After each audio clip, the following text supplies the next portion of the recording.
गरमागरम पनीरचे भजे बनवण्यासाठी आपण पनीरही घरीच बनवणार आहे आणि त्यासाठी 1 लिटर दूध मस्त कडक तापून घ्यायचं आणि त्याच्यामध्ये कोथिंबीर, मीठ, चिली फ्लेक्स, मिरेपूड, जिरं सगळं टाकून घेऊन मिक्स करायचं। त्याच्यानंतर व्हिनेगर आणि पाणी समप्रमाणात मिक्स करून दुधात टाकायचं आणि दूध आपल्याला फाडून घ्यायचं आहे। आता व्हिनेगरच्या जागी तुम्ही लिंबूही वापरू शकतात। आता पनीर गाळून घेऊन मस्त 2-3 वेळा धुवून घ्यायचं। त्याच्यानंतर त्याचं गाठोडं बांधायचं आणि त्याच्यावर वजन ठेवून आपण थोडा वेळ त्याला बाजूला ठेवणार आहे, म्हणजे याच्यातलं पाणी जे आहे ते सगळं निघून जाईल। आता पनीरचं जे पाणी आहे ते तुम्ही कणिक भिजवायला किंवा भातामध्ये पण वापरू शकता।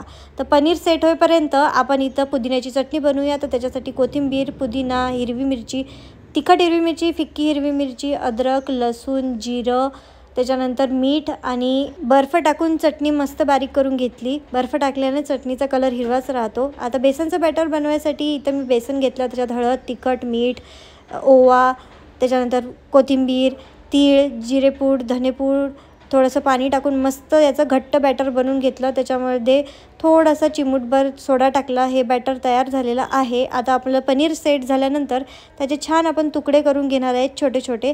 आता तुकडे केल्यानंतर त्याच्यावर पण मी हळद, तिखट, मीठ आणि थोडासा चाट मसाला टाकून मिक्स करून घेणार आणि बस काय, मग बॅटरमध्ये हे पनीर बुडवायचं आणि आपले भजे आपण फ्राय करून घ्यायचे। गरमागरम फ्राय केलेले भजे मिरची सॉस आणि चटणीसोबत सर्व करायचे आणि ताव मारायचा।